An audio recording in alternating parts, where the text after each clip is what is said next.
नमो नमः। प्रवाचिका अहंदया जोशी अत्र समेषां स्वागतम्। एषा कथा श्रीमान् योगी पुस्तकात् उद्धृता अस्ति। पञ्चमभागस्य षड्विंशतिः कथा एषा। अस्तु तर्हि आरंभं कुर्मः। रामसिंग अमीन खानाकडे गेला तेव्हा अमीन खान एकटाच बसला होता. वजीर जाफर खान व अमीन खान मिर्झा राजांच्या बाजूचे होते. रामसिंगाने त्यांना आपल्या बाजूला वळवून घेतले होते. अमीन खान सचिंत दिसत होता. रामसिंगाने सामोरे जाताच विचारले, खान साहेब, तातडीनं बोलावलं? आसनाकडे बोट दाखवीत अमीन खान म्हणाला, बसा कुंवरजी. दरबारी मामला ठीक दिसत नाही. दरबारी गुंतागुंत सारखी वाढते आहे. पण जाफर खान तर सांगत होते की 4-8 दिवसात सारं निवळेल आणि बादशहा राजांना भेटीला बोलवतील. उन्हाळी पावसाचा अंदाज सांगता येईल, पण दरबारचा अंदाज सांगणं कठीण. मला आज खास बातमी लागली आहे. बादशहांनी शिवाजीला मारण्याचा बेत ठरविला आहे. तो बेत पार पाडीपर्यंत फिदाई खानाच्या घरी राजांना ठेवण्याचा हुकूम फुलात खानाला मिळाला आहे. खान साहेब, हा दगा आहे, रामसिंग म्हणाला. खरोखरच बादशहाने शिवाजीला मारले तर रामसिंग जबाबदार धरला जाणार होता. मिर्झा राजांनी सारी जबाबदारी रामसिंगावर टाकली होती. दगा कसला? अमीन म्हणाला. जेवढं करता येणं शक्य होतं तेवढं आपण केलं. शिवाजीनंच हे प्रकरण चिघळविलं. त्याला आपण काय करणार? काहीतरी करायला हवं. हे थांबायला हवं. रामसिंग उठत म्हणाला. नाही खानसाहेब, हे होता उपयोगी नाही. काही वेळ दोघेही बोलत नव्हते. शेवटी रामसिंगाने निर्णय केला. तो म्हणाला, अमीन साहेब, तुम्ही एक करा. माझा निरोप बादशहांना कळवा. कसला? बादशहांना सांगा, त्यानं शिवाजीला मारण्याचा निर्णय केला असेल तर तो चुकीचा होईल. शिवाजीनं आपल्या सुरक्षितपणाबद्दल माझ्या पिताजींचा कौल घेतला आहे. शिवाजीची जबाबदारी माझ्यावरही टाकलेली आहे. बादशहा कसेही वागण्यास मोकळे आहेत. ते हेच करणार असतील तर त्याआधी त्यांनी मला ठार करावं. नंतर माझ्या मुलाला मारून मगच शिवाजीचा निर्णय करावा. असं सांगू? एक शब्दही न वगळता माझा निरोप सांगा, नाहीतर शिवाजी वाचू शकणार नाही. अमीन खानाने दुसऱ्या दिवशी सकाळी बादशहाची भेट घेऊन रामसिंगाचा निरोप सांगितला. औरंगजेब तो निरोप ऐकून विचारात पडला. हे राजपूत एककल्ली. न जाणो शिवाजीचा वध होताच दक्षिणेत जयसिंग आणि इकडे रामसिंग बादशहाविरुद्ध उभे राहिले तर जयसिंगाशी वैर बादशहाला परवडणारे नव्हते. तो अमीन खानाला म्हणाला, अमीन, रामसिंगाला विचार, तो शिवाजीला जामीन राहण्यास तयार आहे का? तो पळाला किंवा त्यानं काही कपट केलं तर जबाबदार तो राहील. जामीन कतबा लिहून दिला तर तो मी विचार करीन. कुंवरला ते सांगताच कुंवरने शिवाजीला जामीन राहण्याचे कबूल केले. तो तसाच धावत शिवाजीराजांकडे आला. शिवाजीराजांनी सर्व हकीकत ऐकली. राजांनी आपल्या पूजेच्या शिवलिंगावरील बेल उचलून रामसिंगाला वचन दिले आणि रामसिंगाने सहीनिशी जामीन कतबा तयार केला. शिवाजीराजांच्यासाठी रामसिंगाने स्वतःचा प्राण गुंतविला. दिवाण ई खासच्या संध्याकाळच्या बैठकीत तो जमीननामा रामसिंगाने अमीन खानाच्या हाती दिला. याचा स्वीकार करून औरंगजेब म्हणाला, कुंवरला सांगा की मी त्याची नेमणूक काबूलवर केली आहे. आपली फौज घेऊन शिवाजीसह त्यानं काबूलला जावं. निघण्याचा मुहूर्त बघावा. एका संकटातून बाहेर पडतात न पडतात तोच राजे दुसऱ्या संकटात सापडले. राजांनी जाफर खानाची भेट घेतली. त्याला भरपूर नजराणा दिला आणि वजीर जाफर खान मध्यस्थी करायला तयार झाला. आपले सैन्य आणू दिले तर राजांनी काबूलला जाण्याची तयारी दाखवली. औरंगजेब विचारात पडला.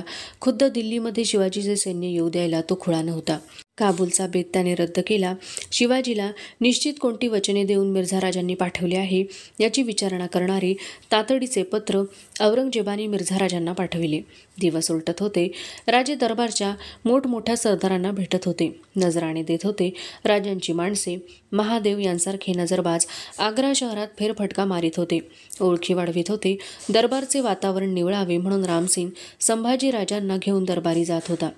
संभाजीराजांना औरंगजेबाने मानाची कट्यार व पोशाख देऊन गौरवले होते. औरंगजेब मिर्झा राजांच्या उत्तराची वाट पाहत होता. राजांच्यावर रामसिंगाचा पहारा होता. आपल्यावरील टांगत्या तलवारीचा राजांना वीट आला होता.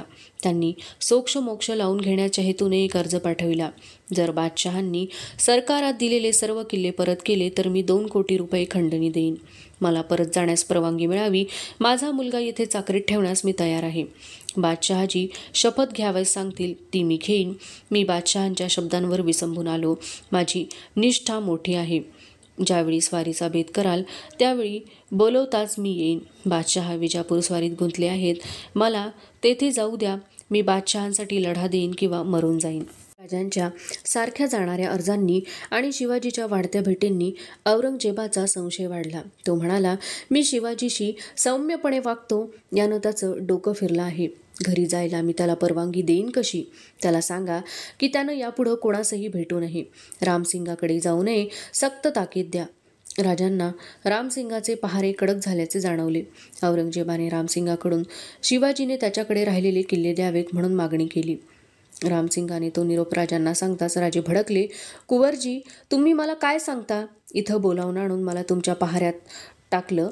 मिर्झा राजांच्या सांगण्यावरून 23 गड मी बादशहाला दिले आणि मिर्झा राजांनी तो परगणा बक्षीस मिळविला. आता राहिलेले गड बादशहांना द्यायला सांगून तुम्ही कोणता परगणा मिळवणार आहात ते तरी सांगा. राजांच्या या रोकड्या सवालाने रामसिंग थंड झाला. त्याने बादशहाला राजांचा नकार कळविला. बादशहा ते ऐकून सावध झाला. त्याने आपली नखे बाहेर काढली. फुलात खानाला 5,000 फौजेनीशी शिवाजीवर पहारा बसवण्याला पाठवले. राजे मंचकावर बसले होते. सायंकाळचा समय होता. आपल्या सहकाऱ्यांबरोबर विचारविनिमय करण्यात राजे गुंतले असता संभाजीराजे धावत आले. आबासाहेब, सैन्य येतंय. त्या घाबरलेल्या बाळजीवाला जवळ घेत राजे म्हणाले, बाळराजे, ही औरंगजेबाची राजधानी आहे. दरबारासाठी आलेला एखादा सरदार शाही मेहेर नजरेतून सुटका होऊन माघारी जात असेल. बाळराजे, असं अश्वदळ पाहून घाबरलात तर कसं होणार? साऱ्यांच्या चेहऱ्यांवर स्मित उमटणार. तोच राजांच्या छावणीभोवती चारी बाजूंनी टापांचा खडखडाट उठला. हिरोजी बाहेर धावला आणि बाहेर उभा असलेला महादेव आत आला. महादेव ओरडला, राजे, घात झाला. छावणीभोवती चारी बाजूंनी सैन्याचा गराडा पडला आहे. साऱ्यांच्या तलवारी उपसल्या गेल्या. राजे डेऱ्याच्या दाराशी गेले. तोफांचे गाडे छावणीभोवती लावले जात होते. हजारो घोड्यांचे खूर खडखडत होते. राजांचा डोळ्यांवर विश्वास बसत नव्हता. राजांचे लक्ष डेऱ्याच्या रोखाने येणाऱ्या एका स्वाराकडे गेले. हिरवी जरी कलाबुतीची झगमगणारी फतू, मस्तकी किमॉश, अंगात अंगरखा, चोळणा घातलेला स्वार उजव्या हाती लगाम व डाव्या हाताची मूठ आपल्या कमरेवर ठेवून मारे ऐटीत डेऱ्याकडे येत होता. राजे माघारी वळले आणि क्षणात तो सरदार डेऱ्यात प्रवेश करता झाला. राजांच्या भोवतीच्या माणसांच्या हातातील तलवारी पाहून त्याच्या चेहऱ्यावर हसू उमटले. तिकडे दुर्लक्ष करून किंचित मान झुकवून तो म्हणाला, शिवाजीराजे, बादशहांच्या बंद्याला फुलात खान म्हणतात.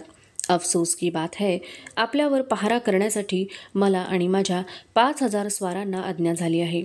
आजपासून आपण माझ्या पहाऱ्यात आहात याची आठवण ठेवावी. ही दरखास्त आहे. राजे सुन्न होऊन ते ऐकत होते.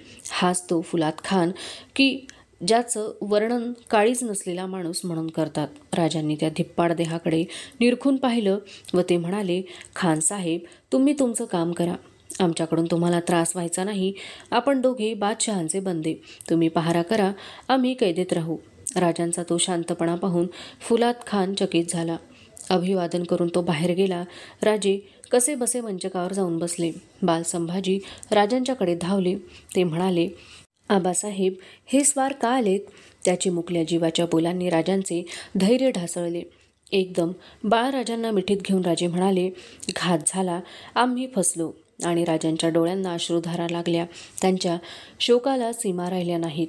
अधुना पंचमभागस्य सप्तविंशतिः कथा एषा. फुलात खानाचा कडेकोट पहारा राजांच्या भोवती जारी झाला. बाहेरचा पहारा फुलात खानाचा होता तर आतला पहारा रामसिंगाचा होता. राजांच्याकडे जाणाऱ्यांवर कडाई नजर ठेवली जात होती. राजांच्या तळाच्या तोंडाशी खुद्द फुलात खानाचा डेरा उभारण्यात आला होता. एका माणसाच्या बंदोबस्तासाठी औरंगजेबाने अनेक तोफा आणि हजारो माणसे गुंतविली होती. तशा परिस्थितीतही राजांना औरंगजेबाने घेतलेल्या धास्तीचे कौतुक वाटत होते. सरळ मार्गाने सुटका आता अशक्य आहे हे राजांना उघड दिसत होते. राजांच्या भोवती सारे गर्भगळीत होऊन बसले होते. राजांनी आपले मन सावरले. यातून मार्ग शोधण्यात त्यांचे मन गुंतले. रामसिंगाला राजांचे पहारे जारी झाल्याचे समजताच तो राजांना भेटायला आला. त्याची मान शरमेने लवली होती. रामसिंगाला पाहताच राजे उफाळले. रामसिंग, पटली ना खात्री? हाच सलोखा औरंगजेबाला करायचा होता ना? राजा साहेब, मी सक्त दिलगीर आहे. रामसिंग डोळ्यात पाणी आणून म्हणाला, मी पिताजींना सर्व कळवलं आहे, पण माझी शक्ती मर्यादित आहे. रामसिंगाचा काही दोष नाही हे राजे जाणीत होते. त्यांनी रामसिंगाला जवळ बसवून घेतले. ते म्हणाले, तुमचा दोष नाही रामसिंग, दोष आमचा आहे. आमचे मनसुबे फसले, औरंगजेबाचे सफल झाले. आता माझा ऐका, फुलात खानाचा पहारा बसलाच आहे. माझ्यासाठी तुम्ही जामीन राहिला आहात. आजपर्यंत तुम्ही माझ्यासाठी खूप तरफदारी केलीत, पण तुमच्या शब्दाला दरबारी किंमत नाही. तुमचं कोणी ऐकत नाही. अशा परिस्थितीत तुम्ही माझी जबाबदारी स्वीकारू नये. राजा साहेब, ऐका कुंवरजी, मी सांगतो ते अगदी खरं आहे. तुम्ही बादशहाला सांगा, शिवाजीवर आता फुलाचे पहारे आहेत. त्याची जबाबदारी तुमची. त्याला तुम्ही ठार करू शकता, पण आता माझ्यावर शिवाजीची जबाबदारी नको. रामसिंग कावराबावरा होऊन उभा राहिला. बोलून चालून अस्सल रजपूत तो. त्याला ते ऐकणेही कठीण गेले. त्याचे डोळे अश्रूंनी भरले. तो म्हणाला, राजा साहेब, तुम्ही असं म्हणावं हा तुमचा मोठेपणा, पण तुम्हीच मला भाऊ मानलत. संकटकाळी भावाला सोडणं हा रजपुतांचा धर्म नाही राजे. मी तुम्हाला वाऱ्यावर सोडू शकणार नाही. जे व्हायचं ते आपणा दोघांचं होईल. रामसिंग सरळ मनाचा होता. त्याला कसं समजावून सांगायचं हेच राजांना कळेना. रामसिंग म्हणाला, राजाजी, पहारे बसले म्हणून तुम्ही काळजी करू नका. माझी विश्वासाची माणसं तेजसिंग, अर्जुनजी, सुखसिंग, नाथावाट हे तुमच्या पहाऱ्यावर आहेत. डोळ्यात तेल घालून ते तुम्हाला जपतील. राजांनी निश्वास सोडला. रामसिंग राजांचा निरोप घेऊन गेला. राजांनी आपली सारी माणसे गोळा केली. आता यापुढं प्रत्येक दिवस मोलाचा आहे हे राजांनी जाणले. राजे आपले बेत सांगत होते. राजांच्या साथीदारांच्या चेहऱ्यांवर ते ऐकून बाळसे चढत होते. दुसऱ्या दिवशी रामसिंग डेऱ्यात आला. त्याने राजांची उग्र संतापी प्रकृती पाहिली. राजे संतापले होते. हिरोजी, निराजी ही मंडळी हात बांधून अपराधी चेहऱ्यांनी सामोरी उभी होती. राजे ओरडले, चालते व्हा, मला कुणाची जरुरी नाही. माझ्याजवळ कोणी राहण्याची गरज नाही. खालच्या मानेने सारे बाहेर गेले. रामसिंग थक्क होऊन म्हणाला, राजासाहेब, काय चालवले हे? आपल्या विश्वासाच्या माणसांची जेव्हा अत्यंत गरज तेव्हा त्यांना घालवून देता. कसली गरज? इथं परमेश्वराखेरीज कोणाचं काय चालणार? परमुलुखात परस्वाधीन बनलो मी. जे व्हायचं ते होऊ दे. बिचारे ते आणखी गुंततील. रामसिंगाने राजांना शांत केले. तो तंबू बाहेर आला. तेव्हा राजांच्या लोकांनी तंबू पाडले होते. त्यांनी रामसिंगाला सांगितले, आम्ही जातो. रामसिंग निराजीपंतांना म्हणाला, पंत, राजे माझंही ऐकत नाहीत. तुम्ही या लोकांना जाऊ देऊ नका. माझं ऐका. या लोकांना इथले मुक्काम हलवून माझ्या तळामागे बागेत राहायला सांगा. निराजी सुन्न झाले. राजे एक रचित होते आणि रामसिंग प्रेमापोटी त्यातच नेमका खो घालीत होता. निराजीपंतांनी राजांच्या माणसांना बागेत उतरण्यास सांगितले. राजांना हसावं की रडावं ते कळेना. ते म्हणाले, पंत, या राजपुतांना डोकं फार कमी. भावना विवश होणं एवढंच यांना माहीत. असं नसतं तर कशाला बिचारे पिढ्यानपिढ्या बादशहांची सेवा करीत बसले असते. सकाळी राजांनी फुलात खानाला बोलावून घेतले. फुलात खान येताच राजांनी त्याला मोठ्या मानाने बसवून घेतले. फुलात खान राजांच्या वर्तनाने चकित झाला. राजे हसत म्हणाले, फुलात खान, आमच्या मनात तुमच्याविषयी काही नाही. तुम्ही हुकुमाचे बंदे. तुम्ही आपलं कर्तव्य करता. राजासाहेब, तुम्ही समजूतदार म्हणून असू दे. राजे म्हणाले, आज आम्ही एका कामासाठी तुम्हास त्रास दिला. फुलात खान सावध झाला. त्याने विचारले, कसलं काम? मी तर आता कैदेत पडलो. एवढ्या दूर मी आलेला. माझ्या एवढ्या माणसांचा खर्च मला निभत नाही. तुम्ही माझी विनंती बादशहांना कळवा. आवश्यक तेवढी 10-12 माणसं ठेवून बाकीचे मी माझ्या मुलखात त्यांच्या घरी पाठवावे म्हणतो. सिद्दी फुलात खानाचे डोळे आनंदाने चमकले. त्याने औरंगजेबाला राजांची विनंती सांगितली. राजांची माणसे जाणार हे कळताच औरंगजेबाला आनंद झाला. त्याने राजांच्या शेकडो माणसांना आग्र्याबाहेर जाण्याचे परवाने पाठवून दिले. शिवाजीने ही चाल का करावी याचा विचार औरंगजेब करीत होता. शिवाजीच्या प्रत्येक गोष्टीवर त्याचे बारीक लक्ष होते. मागे शिवाजीने हत्ती खरीदल्याचे कळताच त्याने कसून चौकशी केली होती. आपली आहेत ती माणसे पाठवून शिवाजी मुठभर लोकांनीशी राहू इच्छितो हे औरंगजेबाच्या बुद्धीला पटेना. त्याने तातडीने साऱ्या परगण्यांना हुकूम पाठविले. जर आग्र्याहून शिवाजी पळाला तर त्याला दिसेल तिथं अडकवून ठेवण्याची खबरदारी घ्या. बादशहाकडूनच हुकूम आल्याने रामसिंगाचा नाईलाज झाला. साऱ्यांनी राजांचा जड अंतःकरणाने निरोप घेतला. त्यात महादेवही होता. अनेक नजरबाज होते. फार दिवसांनी एक गोष्ट मनासारखी झाली होती. औरंगजेब जयसिंगाच्या उत्तराची वाट पाहत होता. जयसिंगाचे पत्र आले, पण त्यात त्याने शिवाजीच्या जीवाला जपण्याचा सल्ला दिला होता. औरंगजेब विचार करीत असता एके दिवशी शिवाजीचा निरोप आला. शिवाजीराजांना बैरागी व्हायचे होते. त्यांचे मन विटले होते. काशीला जाऊन संन्यास घ्यायची परवानगी त्यांनी मागितली होती. ते ऐकून औरंगजेब हसला. त्याने निरोपाचे उत्तर दिले, राजांना जर बैरागी व्हायचे असेल तर त्याला माझी काही हरकत नाही. संन्याशाला कुठंही राहिलं तरी सारखंच. त्यांनी इलाहाबादला जाऊन माझ्या किल्ल्यात राहावं. तिथं माझा सुभेदार बहादूर खान आहे. तो राजांच्यावर चांगली नजर ठेवील. राजांनी तिथं सुखानं ईश्वरचिंतन करावं. राजांचा संन्यास घेण्याचा मार्ग ढासळला. 2 मास होत आले तरी काही घडत नव्हते. एके दिवशी कवींद्र परमानंद अलाहाबादेच्या एका विद्वान ब्राह्मण कवीला घेऊन आले. त्याचे नाव होते कब कलश. राजांनी कब कलशाला ठेवून घेतले. खूप रात्र होईपर्यंत बोलणी झाली. 2 दिवसांनी कवी परमानंदांची त्यांनी रवानगी केली. त्यांना आपले हत्ती बक्षीस दिले. कब कलशालाही सन्मानाची बिदागी मिळाली. औरंगजेबाला ते कळले. राजे आता खरोखरच विरक्त बनत आहेत असे त्याला भासले. आग्र्यात पावसाच्या तुरळक सरी पडत होत्या. उष्मा शतपटींनी वाढला होता. राजांना आकाशातले ढग पाहून आठवत होता आपला मुलूक, ती गर्दराई, हिरव्या मखमलीने आच्छादलेले पर्वत. आता मुसळधार पावसात गड नाहत असतील. कड्यांवरून कोसळणाऱ्या प्रपातांचा श्वेतप्रवाह नजरेचे पारणे फेडीत असेल. धुक्याच्या विरळ वस्त्राने गडांच्या माथ्यांवर मायेचा पदर धरला असेल. मायेचा पदर? मासाहेब कशी दिवस कंठीत असेल ती माऊली. राजांनी डोळ्यांच्या कडा पुसल्या. त्यांनी पाहिले संभाजीराजे बिछाण्यावर झोपले होते. त्यांच्या अंगावर काही पांघरूण नव्हते. हिरोजीला राजे म्हणाले, हिरोजी, बाळराजांची शाल कुठं आहे? उकडतं म्हणून घातली नाही अंगावर, पण तिच्याशिवाय बाळराजांना चांगली झोप येत नाही.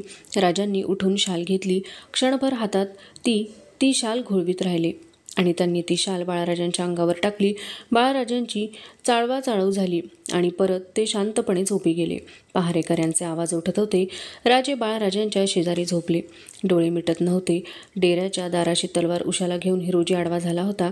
मदारीने विचारले, पाय रगडू? नको मदारी, झोप तू, आम्ही पण झोपतो. अधुना पंचमभागस्य 28 कथा एषा. मदारी समया शांत करीत होता.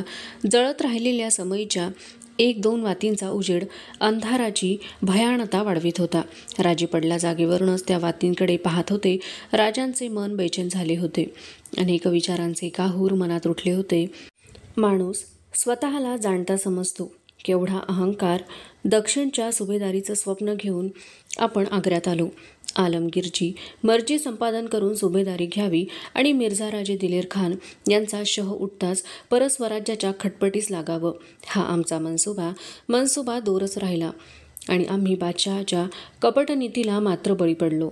राजांना आपल्या विचारांचे हसू आले. नीती अनीती ठरवायची कुणी? ज्याच्या साम्राज्याविरुद्ध आम्ही लढत देण्यासाठी उभे राहिलो त्या औरंगजेबानं आमची गय का करावी आणि दक्षिणेची सुभेदारी तो देईल तरी कसा?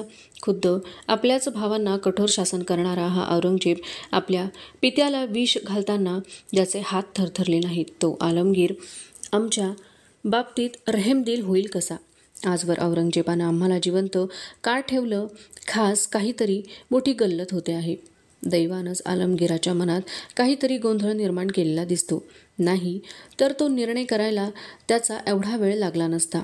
औरंगजेब पक्का राजकारणी. राजकारणात वेळेला फार महत्त्व असतं. कैक निर्णय वेळेच्या वेळीच अंमलात आणले नाहीत तर आयुष्यभर पश्चाताप करण्याची पाळी येते. हे माहीत असताना औरंगजेब आमच्या बाबतीत स्वस्थ कसा? आमचंच दैव बलवत्तर म्हणूनच हे घडत असावं. तसं असेल तर आई मार्ग का दाखवित नाही? राजे सावकाश पलंगावरून उठले. त्यांची नजर शांतपणे झोपी गेलेल्या संभाजी राजांच्याकडे गेली. किती निर्धास्तपणे झोपलाय हा! ह्या अजाण मनाला पहाऱ्याची जाणीव नाही, कैद्याची फिकीर नाही, मृत्यूच्या टांगत्या तलवारीची भीती नाही. पालकाच्या भरवशावर किती शांतपणे युवराज झोपू शकतात. मग आम्हालाच पालकाचा विश्वास का नसावा? मासाहेब आधीच वार्धक्यानं थकलेल्या त्यांच्या चिंतेला पारावर नसेल. देवाच्या पायांशी धरण धरून ती माऊली अश्रू ढाळीत नवस बोलत झुरत असेल. दुर्दैवानं आमचं इथंच काही बरं वाईट झालं तर. राजांना तो विचार सहन होईना. जिजाबाईंच्या आठवणीने त्यांचे मन कातर बनले. त्याच बेचैनीत ते फेऱ्या घालीत होते. मुलुखापासून केवढे दूर आम्ही शत्रूच्या गोटात येऊन सापडलो. यावेळेला गडावर केवढी चिंता वाढली असेल. आनाजी, मोरोपंत, प्रतापराव, तानाजी ही सारी माणसं काय करीत असतील. दररोज नवीन अफवा उठत असतील. मनाच्या तराजूतलं आमचं जीवन मरणाचं पारडं दररोज हेलावत असेल. कदाचित आमचे नजरबाज आग्र्यापर्यंत येऊन पोहोचलेही असतील. आम्ही शत्रू हाती सापडलो हे जाणून आमच्या माघारी बंडावा तर झाला नसेल. त्या विचारांबरोबर राजांची पावले थांबली. क्षणात चेहऱ्यावर स्मित उजळले. बंडावा कोण करणार? कोणाविरुद्ध? आनाजी, मोरोपंत, प्रतापराव, तानाजी नावं घ्यावीत तेवढी थोडी. ही माणसं बंडावा करणार? अशक्य. उलट पुरंदरच्या तहानं कमजोर झालेले राज्य सावरता सावरता बिचारे थकत असतील. खोट्या धीराच्या शब्दांनी माँसाहेबांना आणि फौजेला धीर देत बिचारे दिवस कंठत असतील. राजांनी परत पावले उचलली. येताना मारे ऐटीने आमच्याबरोबर आम्ही खास विश्वासाची 1000 असामी आणली. त्यांना या संकटातून बाहेर काढण्यात यश मिळालं ही देवाची कृपा. बिचाऱ्या रामसिंगाच्या ध्यानी आलं नाही, पण ही 1000 माणसं आमच्या 1000 वाटांवर अहोरात्र नजर ठेवून आमच्यासाठी तिष्ठत असतील. राजांची मुद्रा करारी बनली. या संकटातून आम्हाला सुटायला हवं, पण कसं? कसं? राजे विचारात गुंतले. मनात शब्द उतरत होते. केल्याने होत आहे रे, ते आधी केलेची पाहिजे. समर्थांच्या आठवणीने राजांना धीर आला. साऱ्या विचारांचे रूपच पालटले. फरमानाचा स्वीकार करून आम्ही माँसाहेबांच्या सामोरे गेलो होतो. मोगल्या अपमानानं संतापलेल्या आम्हाला माँसाहेबांनी सांगितलं होतं, राजे, स्वतःच्या पराजयाचं जरा कौतुक करा. तेही परमेश्वरी वरदानच असतं.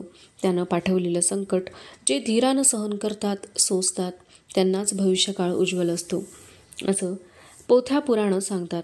श्रद्धेनं आणि डोळसपणानं या संकटाकडे पाहिलं तर साऱ्या वाटा दिसू लागतात. त्या आठवणीनं राजांना धीर आला. त्यांच्या विचारांना एक वेगळीच दिशा गवसली. लाक्षागृहातून जर पांडव सुटतात तर मग आम्हाला तोच मार्ग का सुचू नये? कंसाच्या बंदीशाळेत श्रीकृष्णाचा जन्म झाला एवढा पहारा असताही वासुदेवांनी साध्या टोपलीच्या आधारानं श्रीकृष्णांना बंदीशाळेतून बाहेर काढलंच ना. त्यांच्याच कृपेनं पहारेकऱ्यांना निद्रा लागली. कुलुपाचे बंध सुटले. भरल्या नदीनं वाट दिली. आलमगीर विचारांच्या आहारी जाऊन आम्हाला आजवर जिवंत ठेवतो ही त्याचीच कृपा असली पाहिजे. आम्ही फक्त आधीच मोकळा असलेला मार्ग शोधायला हवा. राजांनी समईकडे पाहिले. एक वात मंदावत होती. राजे पुढे झाले. त्यांनी दोन्ही वाती पुढे सरकविल्या. वाती फरफरत मोठ्या झाल्या. त्या वाढत्या प्रकाशात राजांच्या मुखावरचे समाधान उजळले होते. अधुना पंचमभागस्य नवविंशती ही कथा एषा. सकाळच्या वेळी राजे सर्वांशी प्रसन्नपणे बोलत होते. निराजी पंत, हिरोजी फर्जन यांच्यासारख्या जाणत्यांना तो बदललेला भाव पाहून खूप बरे वाटले. निराश मनात आशेची पालवी उमटली.